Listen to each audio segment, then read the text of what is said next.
순욱은 예주 영천군 영음면 출신으로 그의 가문은 명망 높은 선비들을 배출한 뼈대 있는 가문이었고, 그런 가문에서 태어난 순욱도 평범하지는 않았는지 당대 명사였던 하옹이라는 인물이 어린 순욱을 보고는 왕을 보좌할 재능을 품고 있구나 라고 말했다 합니다. 영한 원년, 순욱은 효렴으로 청거되어 관직에 올랐으나 동탁이 정권을 잡고 전횡을 일삼자 관직을 버리고 고향으로 돌아와 사람들에게 영천은 사면에서 전쟁이 벌어질 수 있는 땅이므로 천하의 변란이 일어나면 전쟁터가 될 것이니 마땅히 이곳을 떠나야 합니다 라고 말합니다.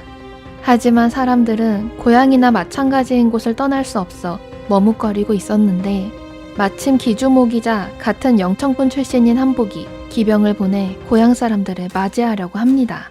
그러나 그 상황에도 고향 사람들은 자신들의 땅을 떠나려 하지 않았기에 순욱은 자신의 가문 사람들과 자신의 의견에 동의한 고향 사람들을 데리고 기주로 떠납니다. 그리고 훗날 순욱의 말을 듣지 않고 고향에 남은 사람들 중 대다수는 동탁의 명으로 군을 이끌고 온 이각에게 죽임을 당하거나 약탈당했다고 합니다.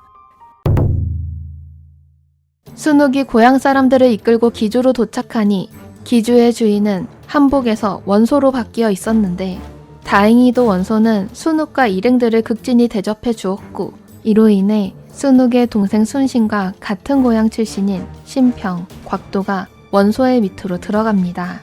하지만 원소를 지켜본 순욱은 그와는 함께 큰 뜻을 펼칠 수 없다고 생각했고, 초평 2년에 원소를 버리고 동군태수로 있던 조조를 찾아가니 조조는 매우 기뻐하며 그대가 나의 장자방이로다 라고 말한 뒤 순욱을 사마로 삼습니다. 당시 동탁의 권세가 천하를 능멸할 정도에까지 이르자 조조는 순욱에게 어떻게 해야 할지를 물었고, 이에 순욱이 동탁의 포악한 성정이 극에 달해 필시 변란으로 끝날 것이니 걱정하지 않으셔도 됩니다 라고 말하니 순욱의 예상대로 동탁은 수하였던 여포의 손에 죽임을 당합니다. 흥평 원년, 조조가 서주의 도겸을 정벌하면서 견성의 순욱에게 후방의 일을 맡겼는데, 하필이면 그때 조조의 친구이자 진류태수였던 장막이 진군과 함께 반란을 일으켜 조조를 배신한 뒤 여포까지 끌어들입니다.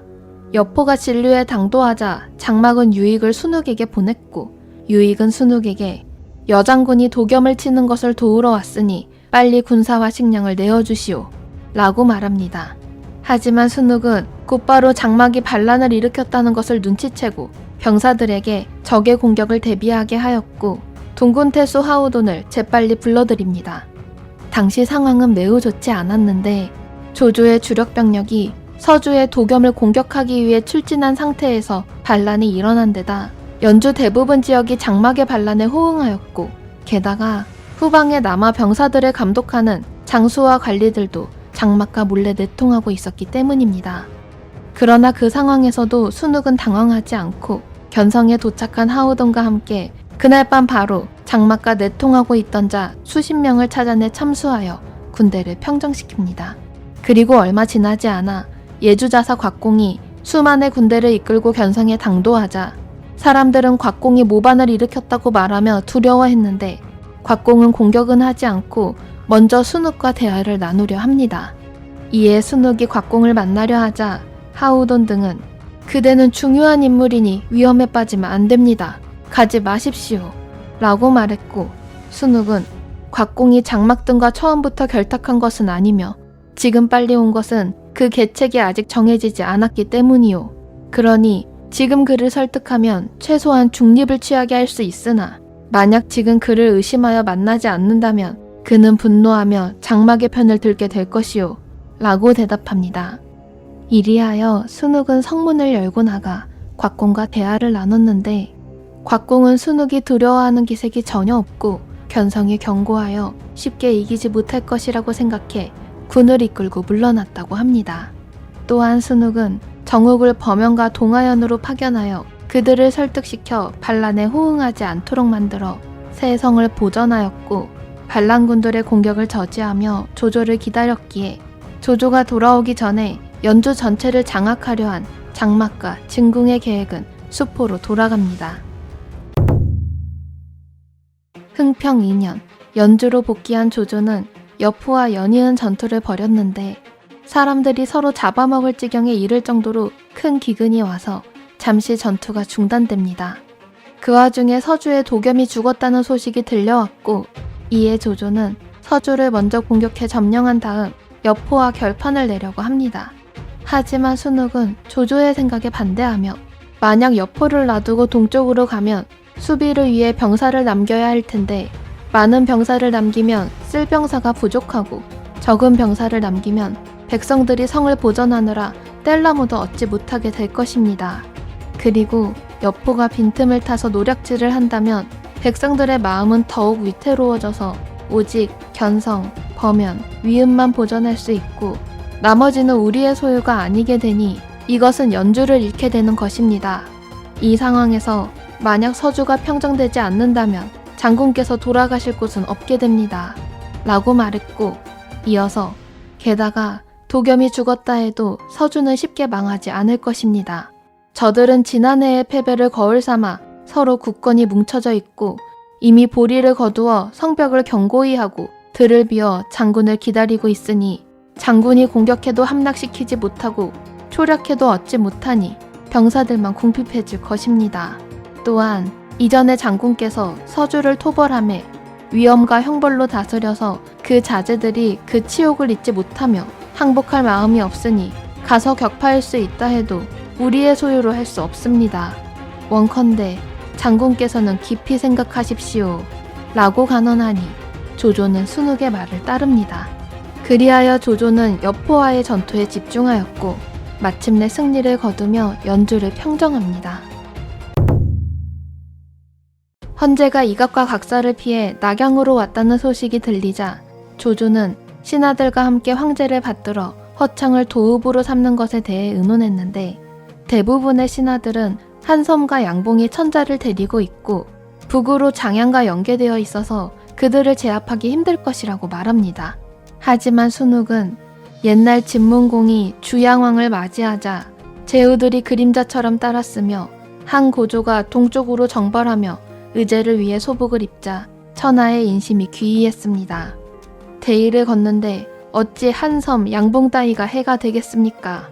만약 지금 이 계책을 실행하지 못하면 사방에서 다른 마음들이 생겨나 나중에 이를 걱정한다 해도 대처할 수 없을 것입니다. 라고 말했고 조조는 순욱의 말을 따라 협천자 계책을 실행하여 수많은 인재들을 받아들였고 이는 곧 조조의 세력이 크게 성장하는 계기가 됩니다. 조조가 천자를 영접한 이후 원소는 공손찬을 격파해 하북을 평정하였기에 원소의 강성함은 천하가 두려워할 정도로 성장하게 됩니다. 이렇게 잘 나가는 원소와 달리 조조는 동쪽의 여포를 걱정하며 남으로는 장수와 싸우고 있었는데 하필이면 완성에서 장수의 군대에게 패배하고 맙니다. 이 상황에서 원소는 폐악하고 오만한 말이 담긴 편지를 조조에게 보냈고 조조는 글을 읽고는 분노하며 부들부들 댔기에 이것을 본 신하들은 조조가 분노한 이유가 장수에게 패배한 일 때문이라 생각했으나 순욱은 공께선 총명함으로 반드시 지난날의 허물을 생각하는 게 아니라 아마 다른 생각이 있으신 것이오 라고 말합니다.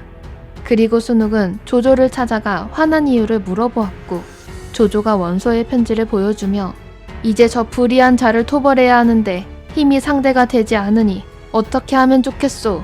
라고 말하자 순욱은 예부터 성패란 것은 진실로 그 재능에 달린 것이어서 비록 약하더라도 반드시 강해지고 비록 강하더라도 쉽게 약해지는 것이니 유방과 항우의 존망에서도 이를 살펴볼 수 있습니다.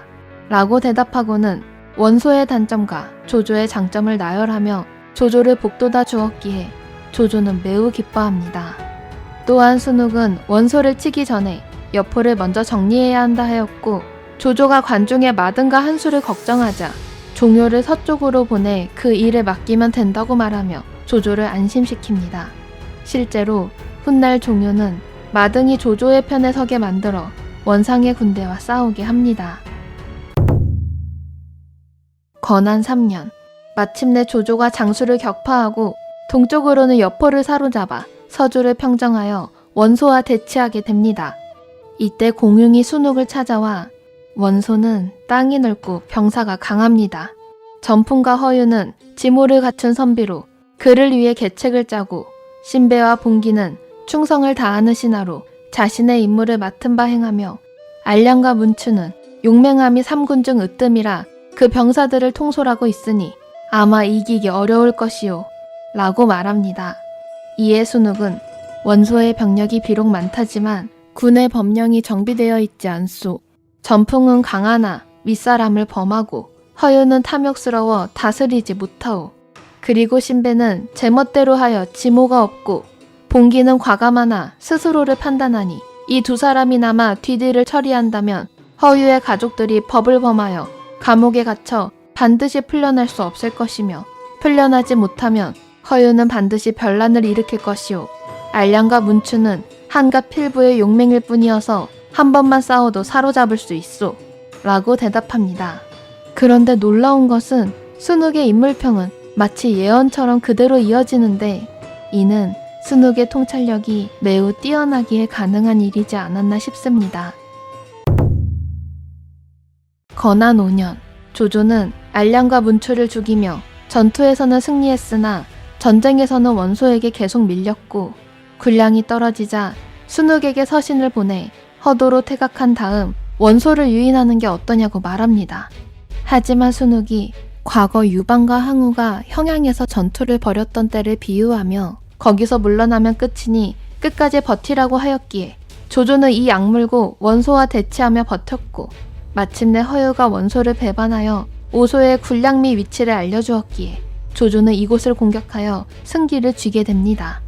건한 6년, 조조는 원소와 계속 싸우기엔 식량이 부족하니 원소를 격파한 틈을 타 형주의 유표를 공격하고자 합니다. 이에 순욱이 지금 원소가 패배하여 군사들의 마음을 잃었으니 마땅히 이때를 노려 공격해야 하는데 만약 연주와 예주를 등지고 형주까지 군사를 이끌고 갔다가 원소가 빈틈을 노려 후방을 공격한다면 공의 일은 성사되지 못할 것입니다.